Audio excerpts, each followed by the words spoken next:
special history panel. I've been looking forward to it. I know you have as well. It's a celebration of the university's 75th anniversary. It's really been a joy to gather together throughout this fall so far. We've had many celebrations of the 75th. And these are the experts here, so I'm not going to introduce them. Matt really is going to, but it's great that one thing about being still a young university is people have such rich recollections most of the time here. Thank you for those of you who were able to join us for the Master of Horrigan with Patricia Carver. It was a beautiful humbling and tribute to Bellarmine and the good works of Bellarmine. As part of this anniversary year, I'm sure if you read any of the media that's coming around, you have noticed that Bellarmine has launched the 75th anniversary comprehensive campaign titled Honoring Our Past and Shaping Our Future. Yeah.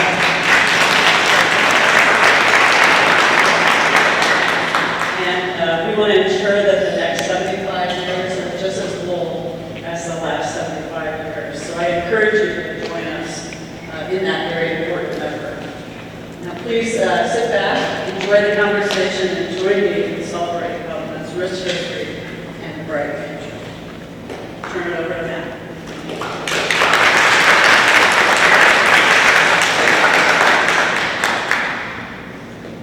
Thank you, Dr. Donovan. Good morning, everyone. If you don't know me, my name is Matt Crews. I'm the Executive Director for Alumni and Constituent Relations at Bellarmine. I've been at Bellarmine for over 10 years. It's often said 4 degrees over that period of time. But I want to welcome everyone to this special panel and celebration of Bellarmine's 75th anniversary. That's what we hope this is, a celebration. It doesn't feel too much like a classroom. We're going to hear some lively stories, some funny stories, I think, and I hope you join along in that journey. And hopefully that will trigger a memory for you about your time at Bellarmine or just some memory of aging on campus. Today we'll journey through Bellarmine's past, reflect on its growth, imagine its future, together with the voices of the people who know the story best. Our hope for you is, in our traditions language, you get a mustard seed of some memories. Like I said, that triggers your own. My hope is that after we keep this through to 1 hour, because we could be here all day if they had their way, or if we just let them loose. So I'll do my best, at least that's beforehand, just to talk about Pfaadt Youth Group. So hopefully we'll move along.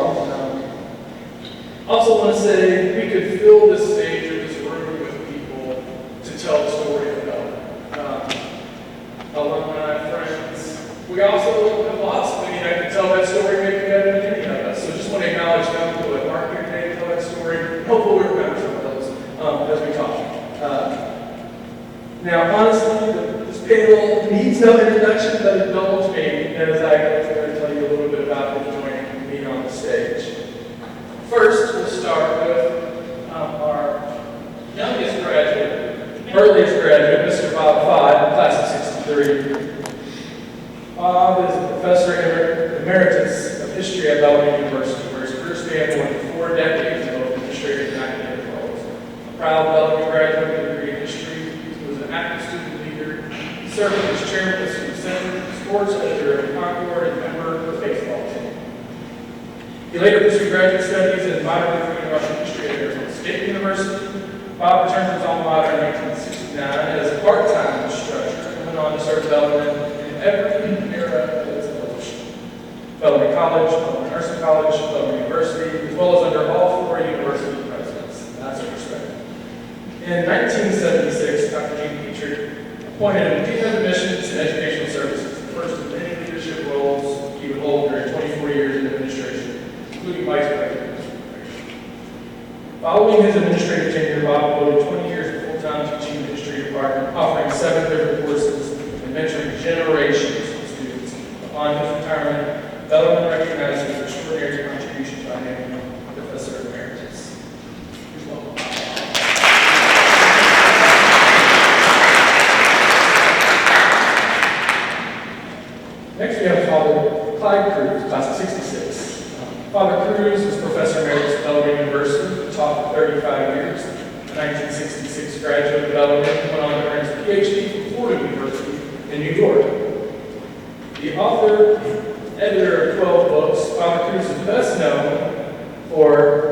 Lattes Amore, a concise history of Bellarmine University in Louisville. We have several copies on the stage. I hope you have one. He wrote a book, so we're glad we have him on the stage.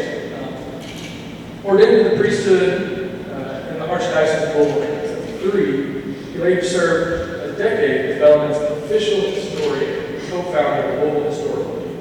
His scholarship and service have left an enduring mark on both the university and the broader world.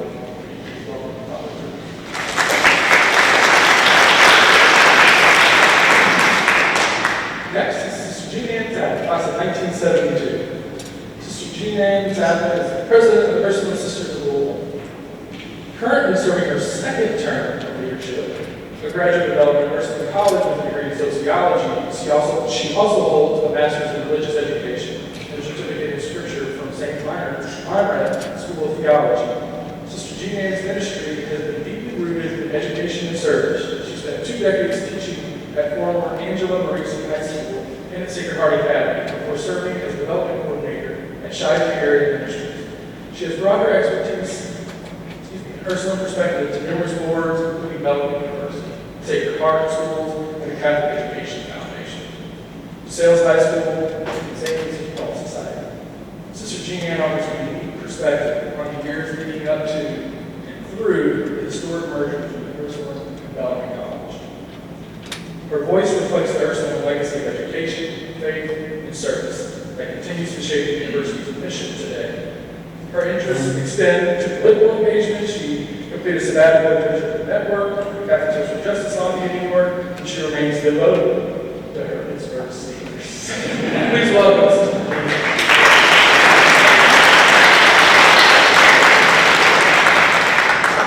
Next, we have a name you might recognize, Dr. Michael Horrigan, class of 1975. I'm surprised. He said this now.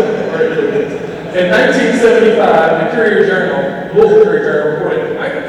Horrigan graduated magna cum laude from a college his uncle helped found 25 years ago. Interviewed by Courier Village, Mike expected to end up working in the public sector, just like others in his family. He did so first after earning a Master of Public Administration degree from the University of Alabama, and he briefly served as Director of Alumni Affairs at Bellarmine. A couple of other directors of Alumni Affairs in the audience. Mike accepted a job at GP Appliances in Louisville and began a 4-year career in the human resource management field. His views on Bellarmine's history will be those of a well-traveled private sector HR professional with lasting personal connections, obviously. Working in executive level jobs for multinational corporations and foreign-owned companies required Mike to live outside of Kentucky and travel extensively for many years. After retiring, he served as a workforce development consultant while earning a Doctor of Education degree from Northeastern University. In 2020, Mike moved back to Kentucky, where someone in the Horrigan family has lived since the 1920s. He's got stories to tell about the baby boomer generation, starting in the 1970s. And also acknowledge Mike celebrated his 50th reunion. We had a reunion with him a month ago. That was a great gathering. So congratulations on 2 years. Dr. Horrigan.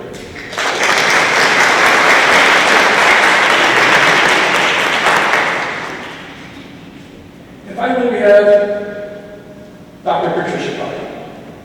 Dr. Pat Carver is a retired assistant professor of business at Bellarmine University, where she joined the faculty in 2001 and later directed the Women of Color Entrepreneur Leadership Program. A CPA with more than 25 years of experience in both government and private sector, she is also a seasoned consultant in diversity and equity, bringing a wide range of professional and personal perspectives to her work.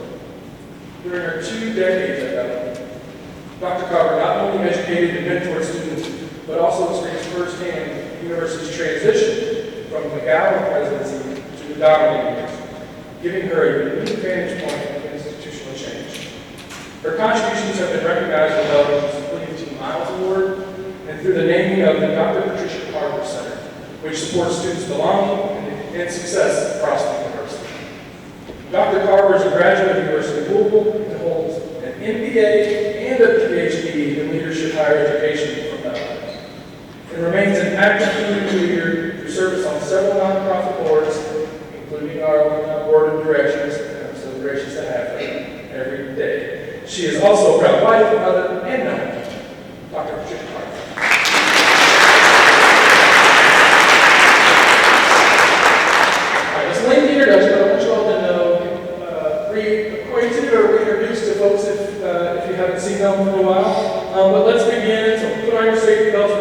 Back to the Future. That was my suggestion for the 75th day. Maybe we should have honoring our past and shaping our future. Maybe that's what my generation is. But let's get started. First, where it started. The early years. First memories. Bellarmine first opened its doors in 1950. So panelists, when you think back to those beginnings, what do you believe the founders were hoping to create in this institution? One thing that occurs to me right away is in doing the research, the early founders had in the back of their minds, someday this might be an impressive institution. And they said it, they wrote in letters and things like that. So they had a sneaking suspicion that it was going to be more than a little college in the upper south. The other thing is, as you look at the big picture, and I don't want to take away anything from what Dr. Horrigan is going to say today, but with a leader like Chad, who was a priest in the family, he will tell you why I was called Chad.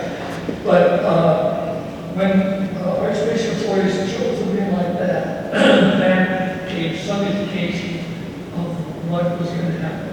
Because Father Horrigan was a man, I think, really ahead of his time. He was ordained in 1940. I think he had started the Second Vatican Council inside him, for the Second Vatican Council example. When he grew up, the first statement of purpose. One of the lines in it was, the purpose of Bellarmine is to give a sense of what you've been, and what you can be, and what you should be, and all that. And then he said, it is the purpose of the college to take our young people, to take our young people and give them the sense to change our society when it was necessary, not just to be educated in the past, but to recognize that the change is needed in American society and be part of the change. And one of the quick things, he was editor of the record of the Catholic paper. And in 1946, year before Jackie Robinson came into the league, Jackie Robinson was playing here. He was Montreal. And the political audience was very unkind to him. And they hooted and all sorts of things. And it was Horrigan who wrote the editorial in the record the next week. And he ripped the crowd apart. And he even said, they don't deserve to win. But that was the kind of leadership we got to continue. And so I think from that was the tip off to what people were thinking we could become. I was a year old, so I don't remember too much. But I went back to our archives and the Ursuline Sisters. In 1858, when the Ursuline Sisters came, said they brought strong academic education with Ursuline rigors and Jesuit education. I think that's interesting, since when we merged, the Bellarmine was a Jesuit. So you have the Ursuline education, you have the Ursuline charism. Beginning in 1858, not knowing it was going to happen in the 1960s to come together. So I just want to make that point. And I think from the very beginning, Bellarmine, when Senior Horrigan and my senior priest, were wide open to anyone who wanted to come to Bellarmine. And Bellarmine was basically a school that took everyone who was academically qualified. And yet, in our first 1950s, we had a young African-American student who played on the basketball team. We were way ahead of anyone in town. U of L didn't start in 1975 or 65, and U of K 69. But we had some outstanding African-American athletes and students here in the early 50s when the school was brand new. I mean, people that had Silicon Beckett and Al Stevenson could have played anywhere, but they came here because of the fact the way of the times. Bellarmine was way ahead of its time in many ways. When I first came here in 1960, you look at it, there's only friends have grown. I remember very well that the athletic department was in P100, which is attached to our room there. The gym was just being built. We had very few things on campus. We had one dormitory, and we had priests, Franciscans, and the diocesan priest living in Minahan and Bonaventure up on the hill.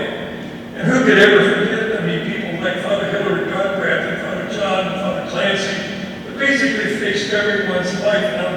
And if you were a man in those days when you went into Father Clancy's office and asked him anything about admissions or about registrar affairs, he always took you in his office and said, "Boy, when was the last time you went to confession?" Kneel down.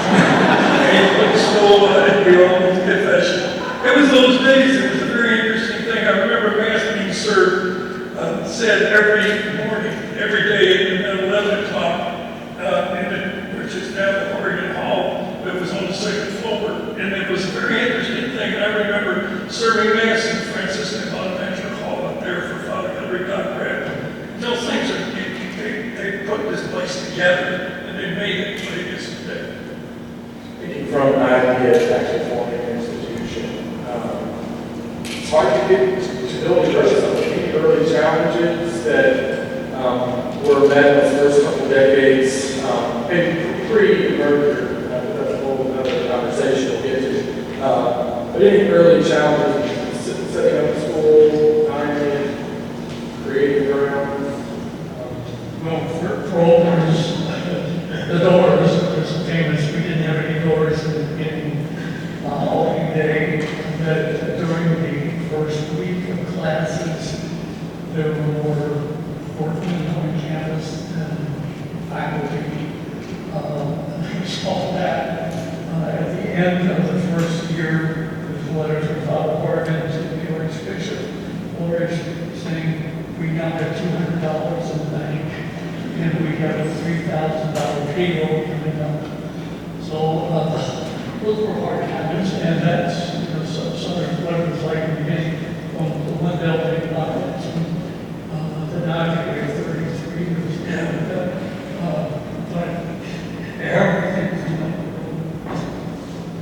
Thoughts about attending that first generation of the institution, what it felt like to be a student then, for some of the students, current students who got in the audience, going to college in the 50s and 60s?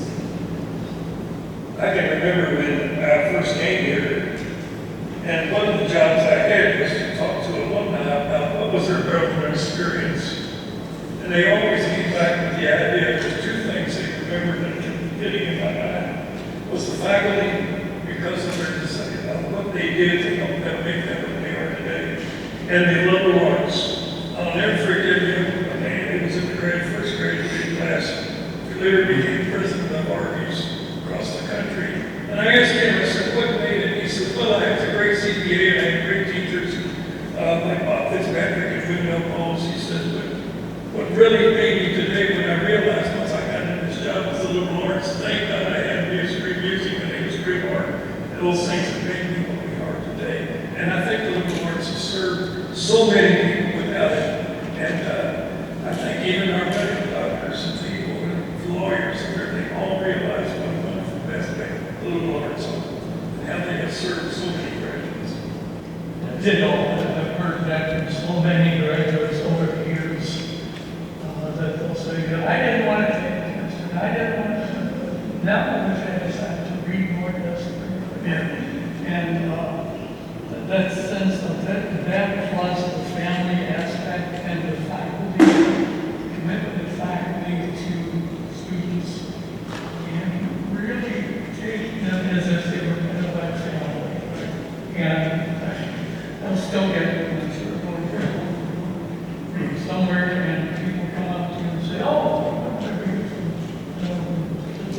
and then upstairs, and Fourth Street one day, and the guy came up and said, did you used to be Clyde Crews at Bellarmine?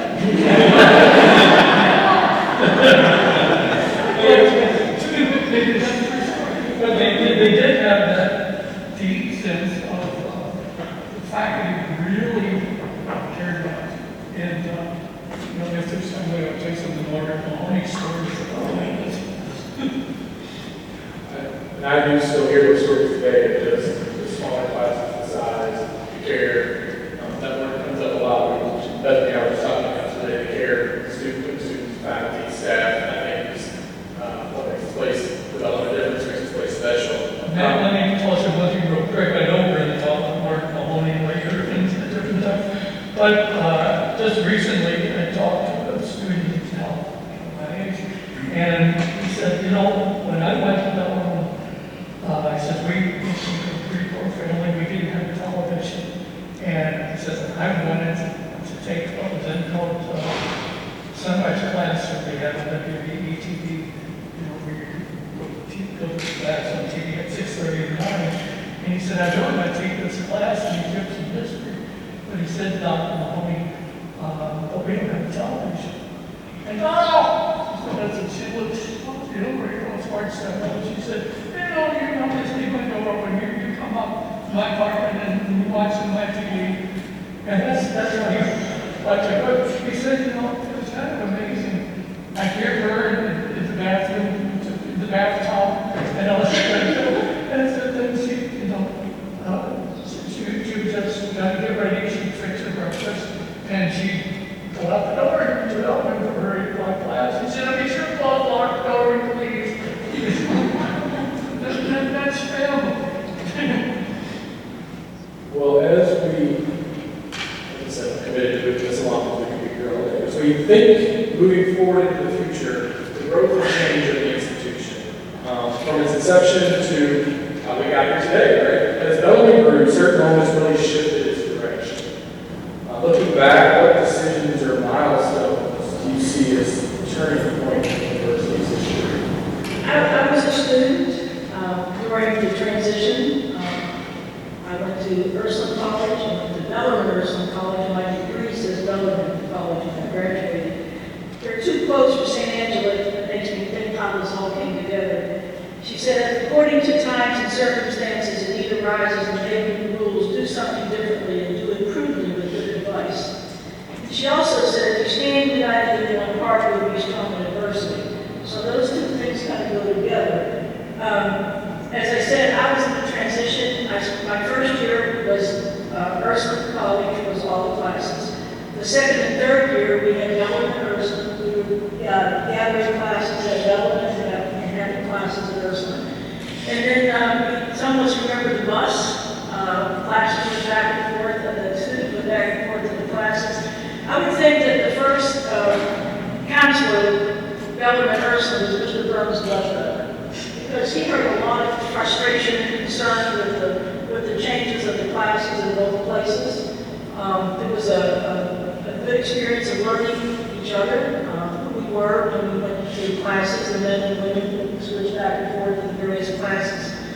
There were growing pains, there were adversities, and so forth, that somehow how do you get the heart and mission of a good Catholic education? As I said, you have 3 charisms, Franciscans, the Ursulines, and the Jesuits in a sense, and that strong support of good Catholic education. One of the phrases in our archives, it says that Ursuline and Bellarmine was involved in interinstitutional coordination. They didn't use the word merger, but in the archives it says that word, interinstitutional coordination. And they got professional consultants, and they coordinated the 2 universities to find their strength and quality of academic offerings so they could have not only substantial savings, but how they could be for the future. So hard decisions, coming together, losing some identity, but it was something that brought together a strength that we have today with Bellarmine. And I want to, we talked about this this morning, that the education department at Ursuline, very strong, which is getting strong here at Bellarmine, and the arts was the really great institution that came from Bellarmine. I mean, it came from Ursuline to then Bellarmine, but it is today too. Those were hard times, but the students back and forth until finally we had all the classes here. But it was hard transition. But as we all know from life, when things are hard, sometimes good things come from it. And so Bellarmine still exists with the flavor of Ursuline Jesuit and Franciscan schools.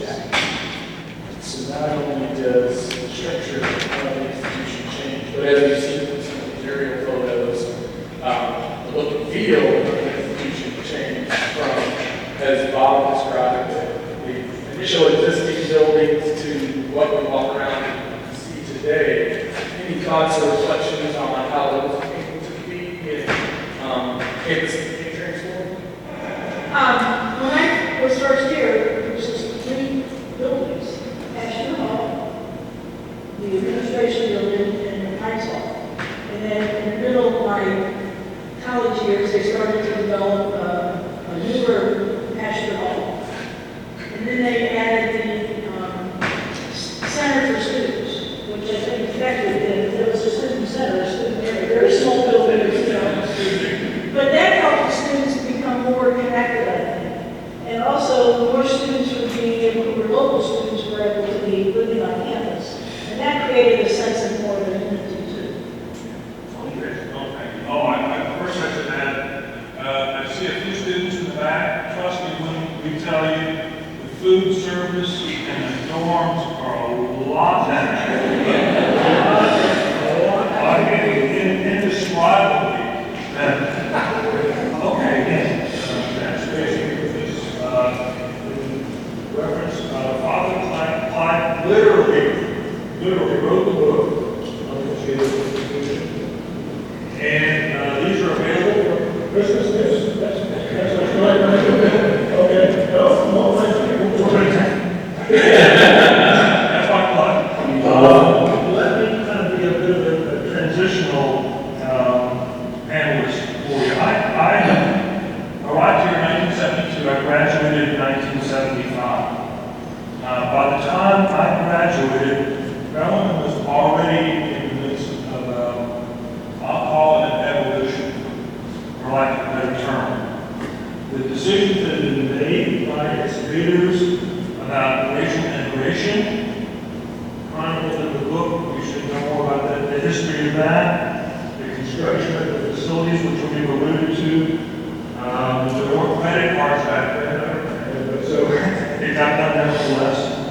The school leadership's postures on civil rights and the Vietnam War, peace during the Vietnam War. Horrigan's office, by the way, was occupied for a day by a Vietnam War protesters. I had on good authority.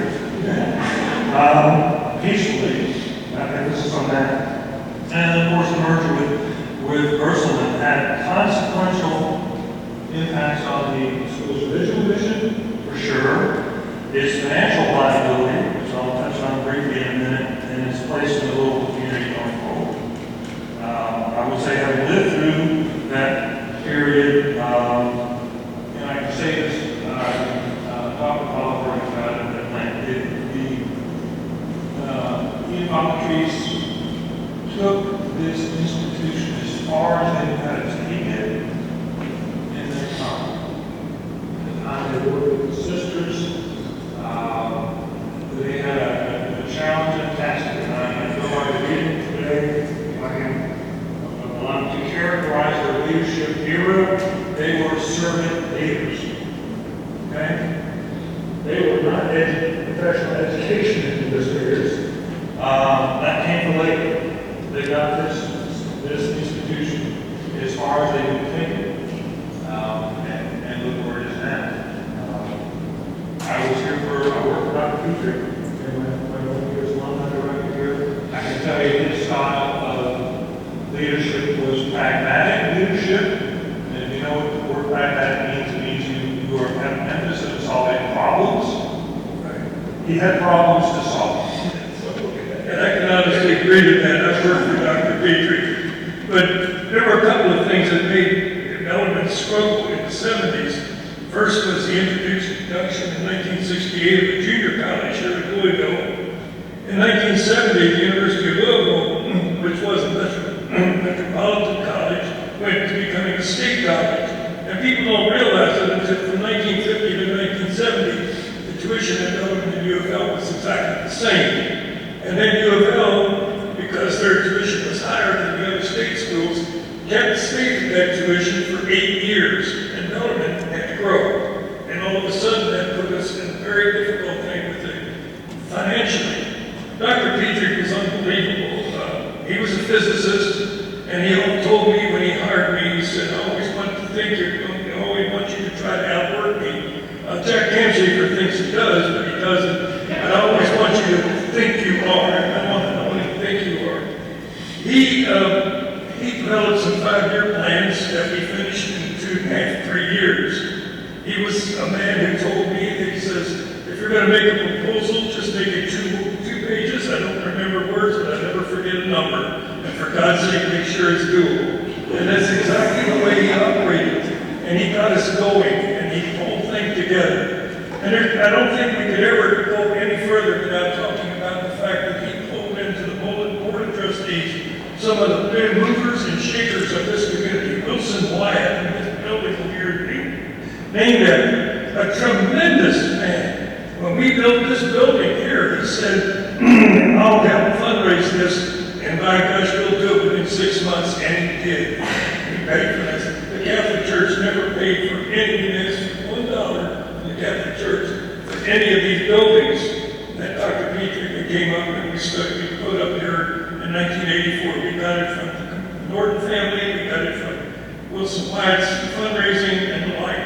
But we had some really great people on that board of trustees that were just outstanding, and I think they really helped Dr. Petrie because he really saw what was going on, and I really enjoyed working with him. It was an exciting, every day was an exciting day, and I think that's what kept this group going. There was a real closeness at that particular time of our group.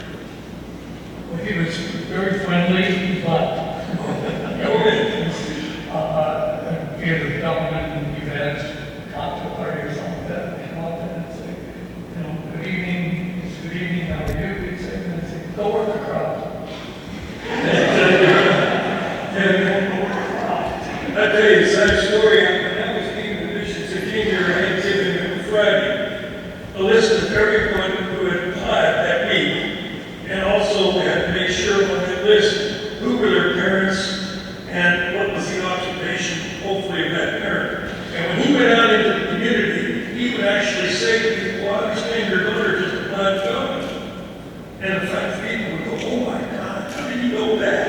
But, he was very, very, he never forgot a name, never forgot anything, and never forgot a number. Oh my Lord. Very true.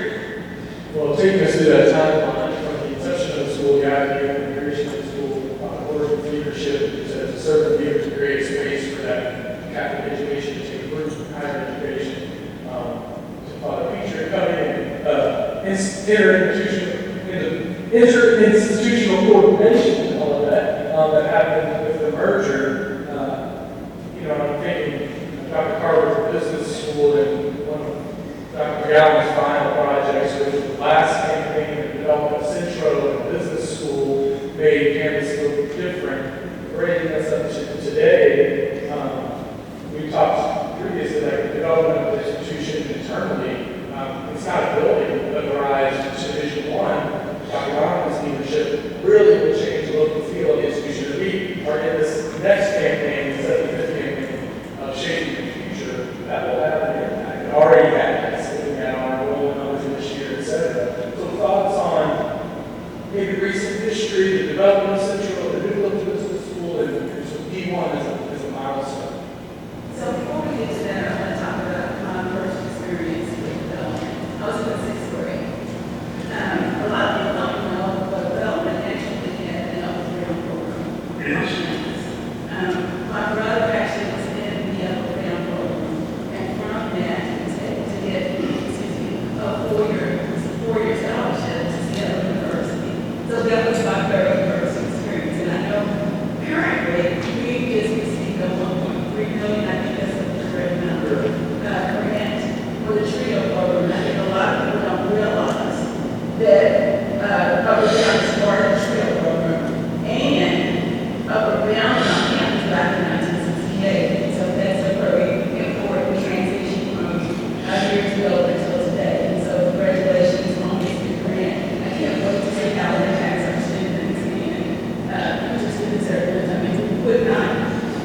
offered I think it was 8 hours, 12 hours of classes for free to anyone who wanted to, who had standards to get into the school, to the MBA program, as a way of transitioning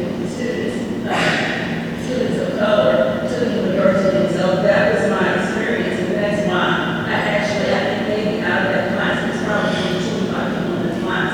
At the class, not only got their MBA from the university. So thank you for that program, just the initiative and new ideas and the way to try to integrate the school and to really bring the entire community into the flow. So from that, I retired from my job as a CPA and was able, after a year, to transition to become an instructor from campus. So some of those same professors who come became my colleagues. And so that's how the transition from my experience from becoming a student at the university, also being like these fresh ideas that the university brought to today, what we now learn and actually application from the program from the school as well. Central was really needed. Thank you for that. Bellarmine University. There was a transition from not only a building, but also majors. We got a finance major and a marketing major from that experience as well. And I think the students at Versatile before when I first started in 2001, most of my students came from Assumption, Trinity, St. Anne's, Presentation. Now my students come from Chicago, New York, California. So just a transition to see how diversity can be in different ways. Not only this little bitty community of students from Louisville, Kentucky, who are all very Catholic, to a more diverse population really enhances growth and enhances the students' education as well. So I really thought that was besides race, just being able to come to university and invite students from across the country really works out as well. If I can add a little bit to that, I guess I see the few students in the back, as this is a bit of a history moment. I asked some of you to know that the Bellarmine's Bellarmine University's institutional commitment to social justice, how that's defined, and that definition has changed over the years. It goes back to its first days. Some of the harrowing financial moments, I think, in sort of history are as a consequence of the leadership's advocacy for civil rights and some other things in the community at the risk of putting off donors. That was taken. It was taken by leadership and it was embraced by the institution. So I would kind of like segue and Dr. Carver said in terms of how the social justice commitment has been maintained over the years, it's adapted over the years, but at times it takes individual courage to be part of that, right? And it takes institutional courage to continue on with that. I think Bellarmine can say it's a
invited me to lunch. And part of his role was to keep me fed amongst the family. So he invites me downtown and then asks me to sit in the outer office while he conducts a meeting. People out in the street, drinking signs, not too happy. And nobody came in the office. He packed up our things, and he took me over to Taylor's to have a cheeseburger. Then no one did he tell me I'm the security service provider. So back to third, sometimes it's intentional, and sometimes it's accidental. And I've got a cheeseburger at Taylor's. I think Taylor's is still here online, but there you go. It takes time to takes attention.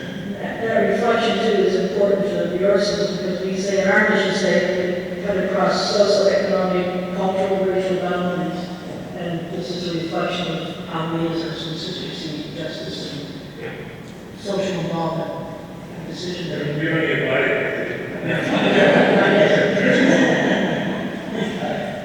Being moderator, I would count myself as one of the panels on my quick stories. Recently, I had the honor to join the Spirit of Louisville Board, which manages developers. Thank you all for the developers happening this Thursday. And I'm always excited in my role to learn these stories. They were telling me, oh, we're so glad that developer representative will be on here. Father Burke, Father Peter started the Spirit of Louisville awards and a foundation. And that's something I had not known, and it just goes to prove the impact and involvement we have in the community for social justice, et cetera. And I think bringing it to today, we still see that. I think Dr. Garland's legacy will be the access and affordability of the institution. These programs, with party classifications that we didn't apply for, but we got, we recognize what we're providing is that just an opportunity for education and rooted in Catholic education is the history.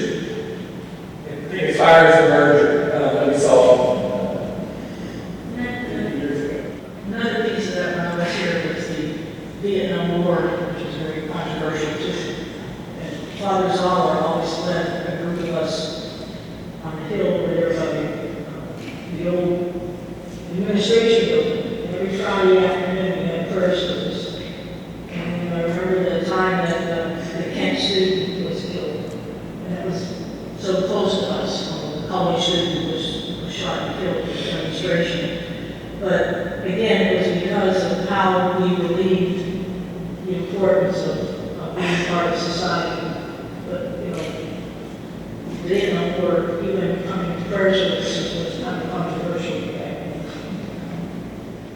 Moving. Our next section, mission and inclusion. I feel like we've talked through that. If there's any final thoughts on elements of Catholic identity, all the way to the unit core that I kind of alluded to, how maybe that mission has been expressed, reimagined it over the years, and final thoughts on the mission and Catholic identity through the years. I think we see it in our buildings, so many Catholic thoughts as we were going through in the early days. And I look back and I think of all of the priests, the many priests in our archdiocese, my Father Crews, who went through Bellarmine and then went to the priesthood. We've seen a lot of that. We've seen, 3 bishops in our career that have been Bellarmine grads. One of those, the Archbishop of Indianapolis, was my work study student for 4 years. And I don't know how he became a priest because I had 8 girls and John. That's amazing. And I think the Catholic identity has been here. And I saw that too when we instituted the Angela Maurice chapel statue out here. Dr. Peter put that out there after the merger had gone through. And there was obviously some feelings of bitterness about it on some parts and others not. But we put that up there and it gave us an identity not only of yours, but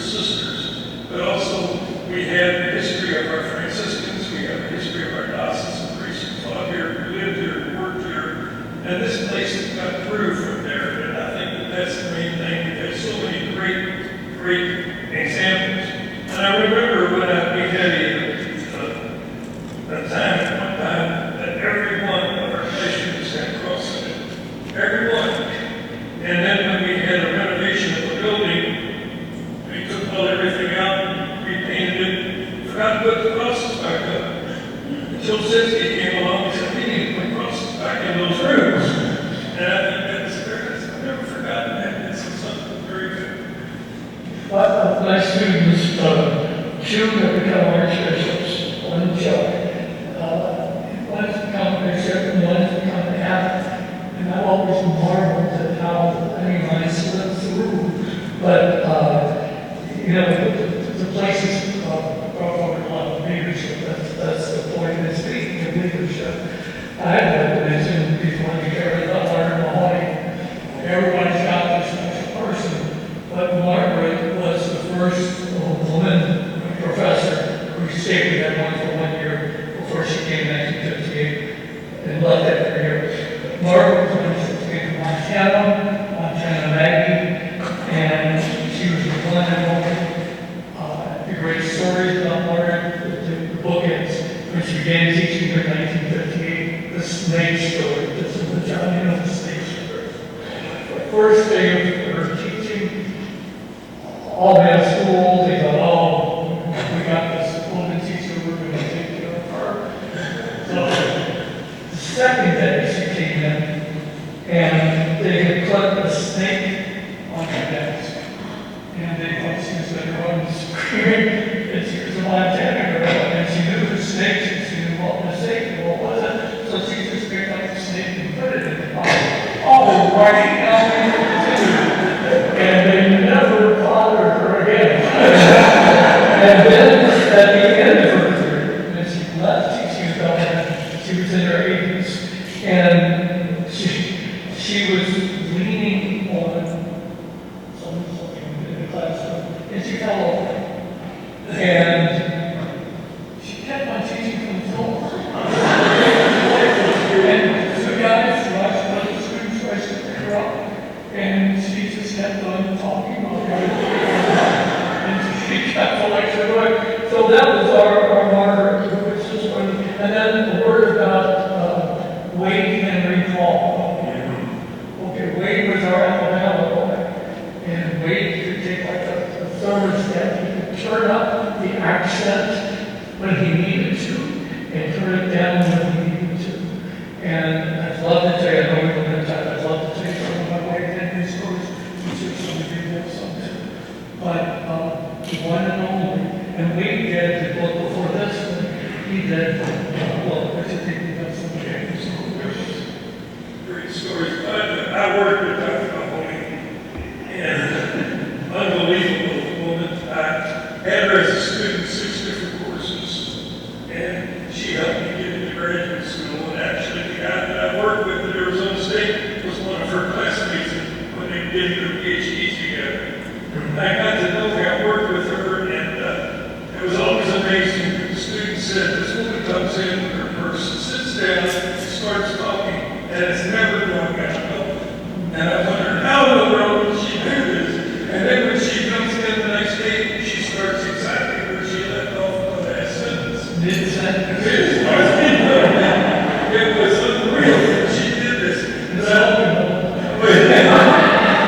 When you spoke in the classroom, she did. She was, once she couldn't, she stopped. And we could have a lot of stories about her forever. I mean, there were some great ones. I think before we get off, there's one person I want to bring up that to me was one of the greatest idols of all government in many ways. And Sister Pfaadt. I don't think you could ever think of government without her. She was a great not only teacher, she won more teacher of the year awards than any faculty member ever has. The students loved her. She never wanted to be called Dr. Holman, not just Sister Pfaadt. And I know that she worked with the women's athletic program. I worked with her at all games for 27 years, and she was a jewel. And there wasn't any referee that ever came in the gym when she was keeping score at Government Nights Hall. They always said, we know everything's in good shape, but sister, you're here. We know that there won't be any corruption. It was really good.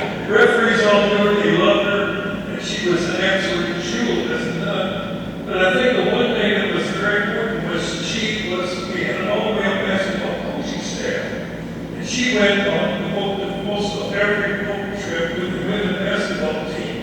And she became their mother.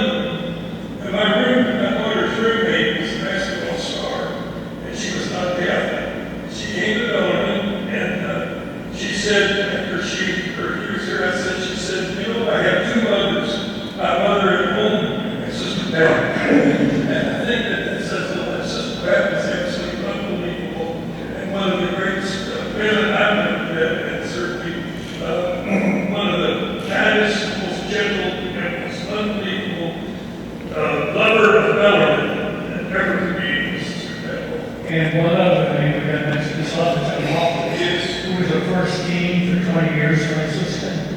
Remarkable man, and it's because of Father John and Father Horrigan, who were close friends to Merton, and his name is not been involved, that he became so associated with his campus. He would come visit, he'd use the library, he stayed here on campus last night before he flew out into the States to go to Horrigan, where he would die. Father John was, again, remarkable with students.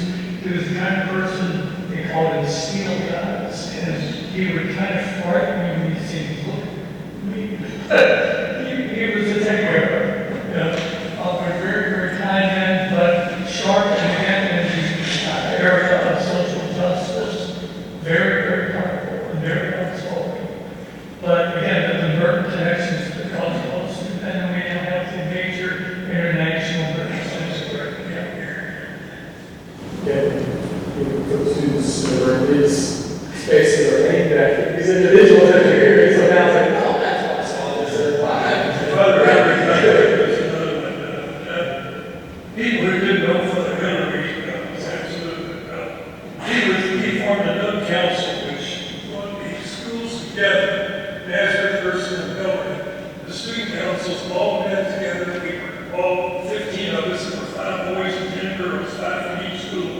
And we basically provided things together during that time socially. And it was wonderful. And Father Hillary was the moderator. And he loved that whole thing. He helped us. He made student government come alive. I remember I was chairman of the student senate when this young man was a freshman. And I got to call him Senator Crews because he ran into Robert's rules and he was a freshman representative. I've known Clyde ever since that I knew he was going to be a great asset just the way he handled himself at that during those early years. But those were days that Father Hillary, and thank God we got his name after him, because he was dean of students for so long, and everybody knew him. He started the Bel Air, he started the band, he started everything. He got so many things going, got the schools together, and that was a great, great relationship. Thinking about all of these exercises, as we've been doing all day, these stories and memories, just part of the tradition and community that we share, pass on stories over time, keeps us connected.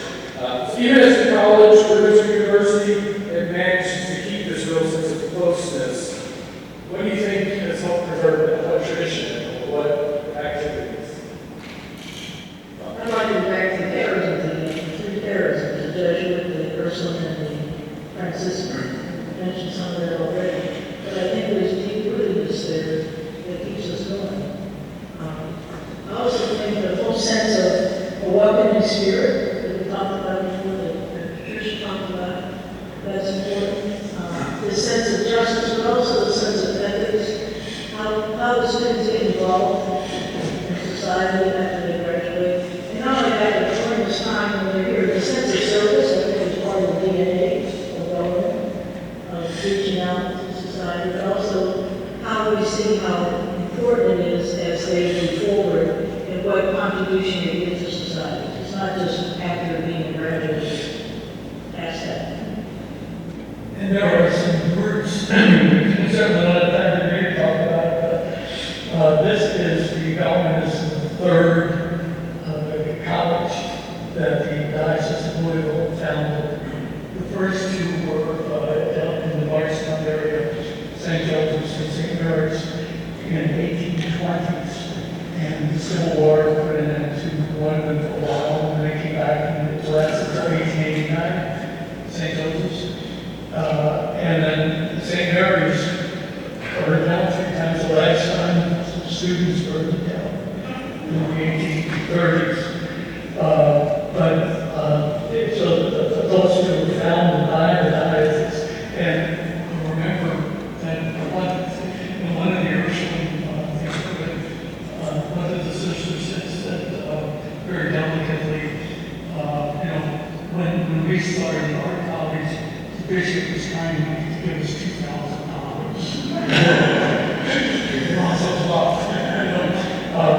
But anyway, that tradition is behind us as well. It wasn't 1938, when Ursuline College started. Actually, 1921 was the second part of junior college.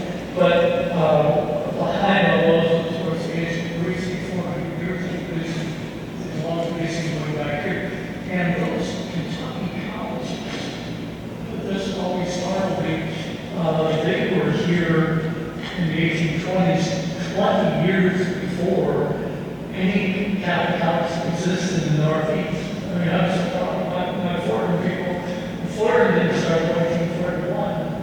And, so they've been operating here for over 20 years before that.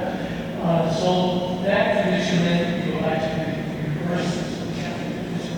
So we've got all that tradition.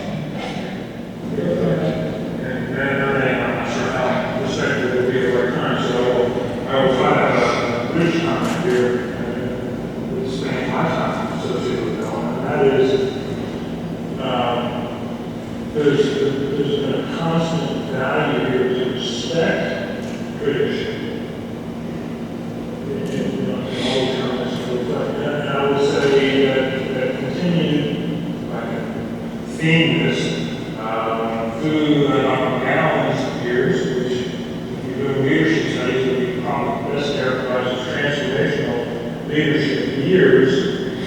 But through all that was a respect and appreciation for some of the traditions, the values, the guiding principles that we're going to talk about here. I don't think time will permit us to go too much into Dr. Gallen's years and Dr. Gallen's. I expect Father Clyde will come back for the 100th anniversary. I'll be there to help that chapter. I think that kind of brings us to today. I think this event is an example. One of the things that really interested me when I first came here, of course, I knew when I went here, University found out that was named after Dr. Bellarmine was a Jesuit, but we were not a Jesuit institution. And as a dean of admissions, when I first came here, the hardest place for the schools to ever get into, in fact, we were not even allowed to get into because we're Jesuit high schools, because we had a Jesuit name and we're Jesuit. And they wanted to use Bellarmine for one of their schools. And this was very difficult. So I think it's ironic that yes, we've come full circle because our last 2 presidents, Dr. Young and Dr. Donovan, both came to Bellarmine from the as administrator at a Jesuit institution. So we have now basically made. And I'll never forget Dr. Donovan, the first time she talked, and she ended it, she said, and this is something I've never heard all the years in Bellarmine, say Robert Donovan, S.J. I'll never forget that. Glad you said that because I meant that's one really. So I'd love to hear, we all have a story, personal impact, and tell who's been meaningful. Well, presented some of those, I mean, probably the year on the top board, or whenever I talk to people, she probably went, but speaking of those people, coaches,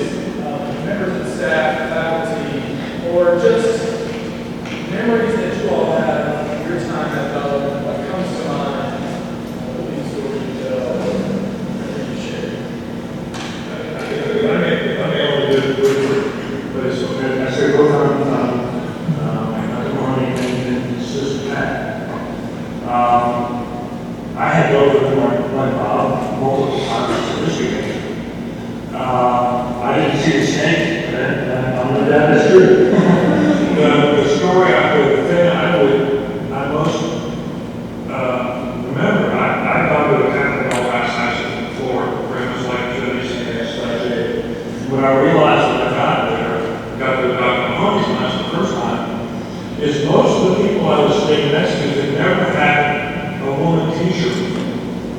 Right? Right?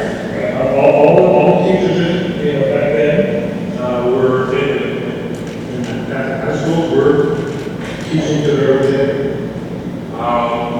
It was very clear that Mahoney knew how to take care of that very quickly.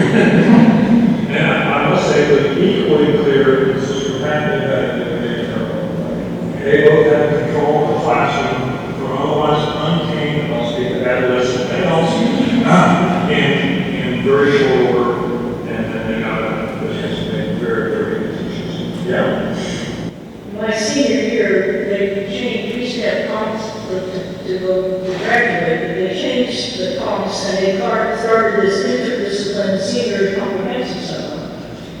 And you came together with different disciplines once a week, so you had someone from English department or math and whatever. And Father Zappa was my director, and a powerful intellectual man.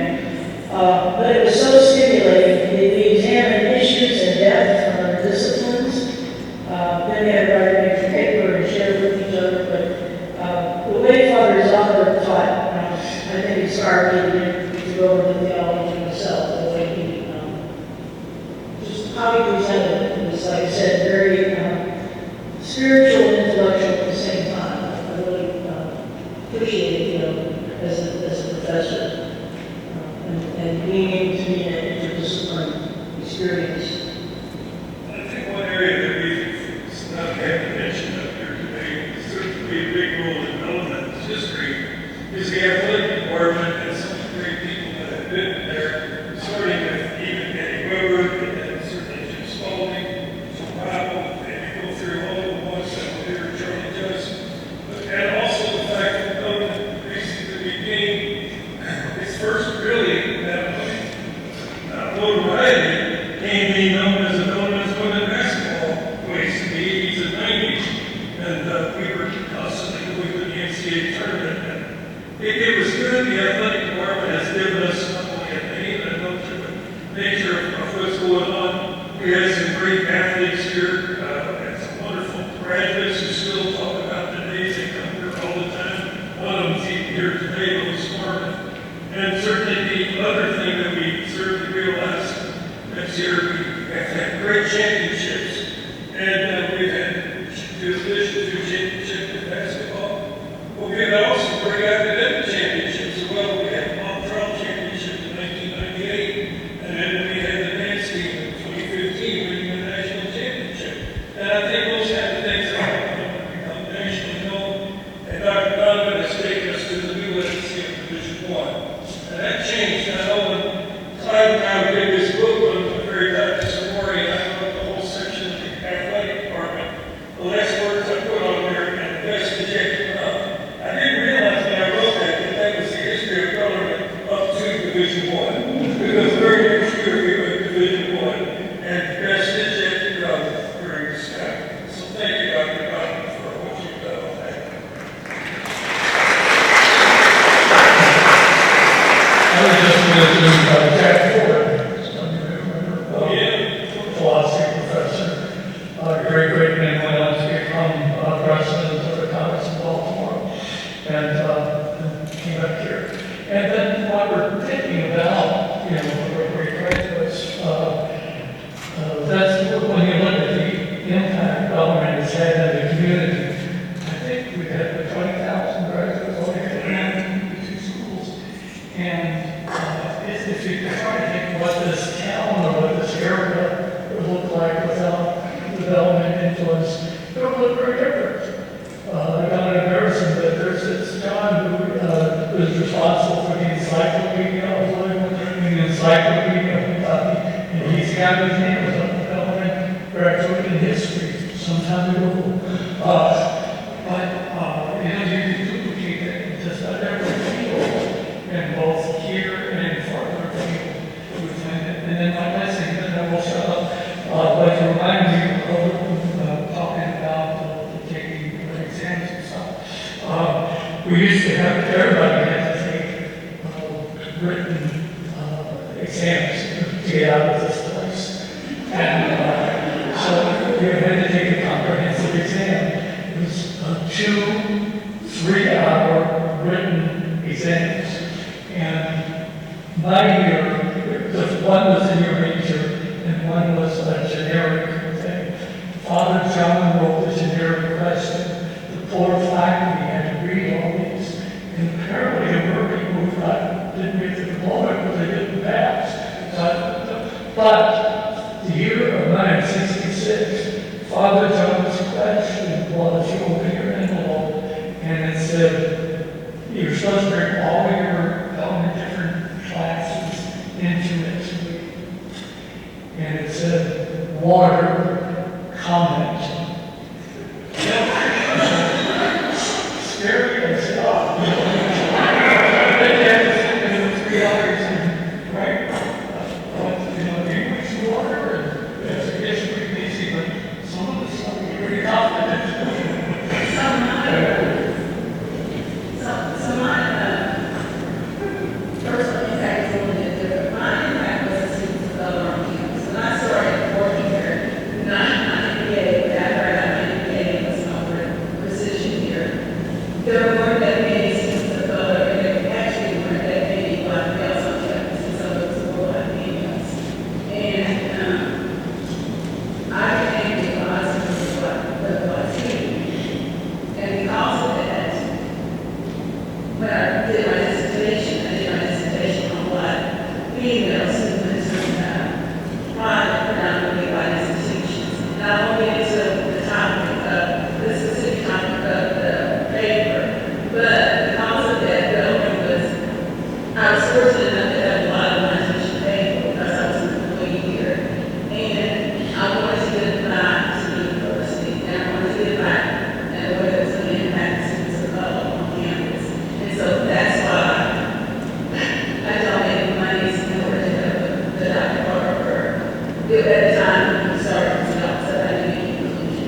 And so the impact wasn't necessarily, I had great professors when I did my MBA, when I did my PhD, but the biggest impact were the students who actually needed something more from the community, those community. And I know a way that I can do that, that I do that, was to give back really engaged to me in my PhDs. And I wanted to give back to those students. And so there's other impacts I can talk about other things, and I think that's the greatest memory that I have that the students needed someone to champion them.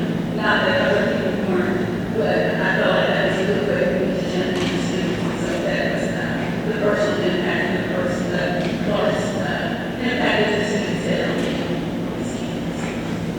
Everything takes a lot of Dr. Carver's. It's always cool. It always is. So we appreciate it. I also point out to show you that this video for time that you can see on the screen. It's up there helping us out on the phone. But we had some discussion about how Dr. Horrigan and Clyde will be here for 150. But it is fascinating to push your mind to think about the current students graduating who will be telling these stories in 25, 50, and 75 years. So hopefully some of these lessons will continue to be passed along and understand why there is a office and Margaret Mahoney's plaques, pictures are around. So thinking about the next 25 years, next 75 years, hopefully forever, Bellarmine.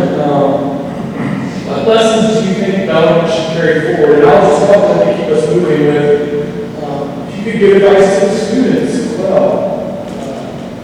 that are here, what would you tell them? What would it be to continue this legacy into the future?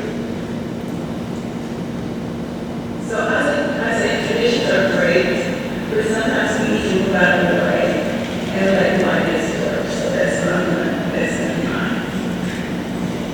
And I guess describe the transition from the first generation to the second generation as an evolutionary period. I guess I would say continue to evolve. Different times, different circumstances, but be true to the values of the institution? The whole sense of how you make a difference in the world as a graduate, that can never stop. And make a difference.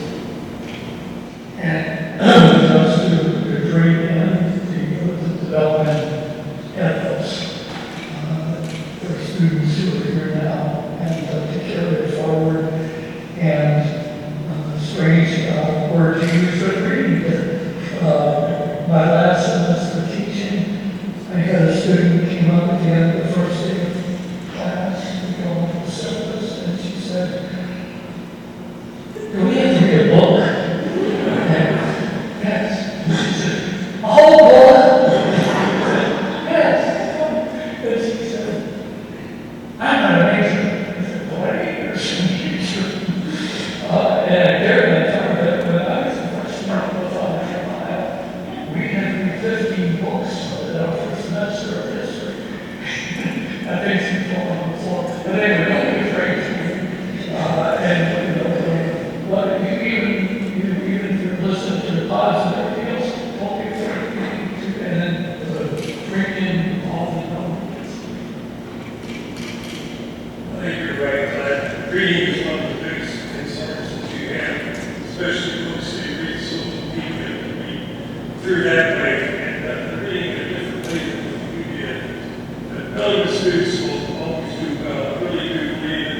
I said a few weeks ago at the Night of Nights, I was fortunate enough to be seated at a table, and right next to me was a young lady who was dressed in the student body. And I got to talk to her, and I was extremely impressed with her. I had no idea at the time she was president of the student body. She never mentioned it, but when we started the program, there she was up there on the stage giving the introduction. If all the medical students are like her today, we're in good shape.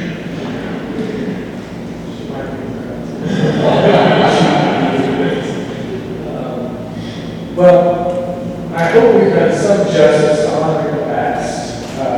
We'll see about shaping the future. All of you have done great work for setting the foundation for success, impact that can't be denied. So thank you all for sharing your reflections, your stories, and hopes. I let it be hard and personal sometimes about the future. It's clear that while the building's program may change, which we've talked about, the spirit of this university is its community, its values, its people has been a constant for 75 years. So please join me in thanking our panelists for helping us celebrate this milestone in development.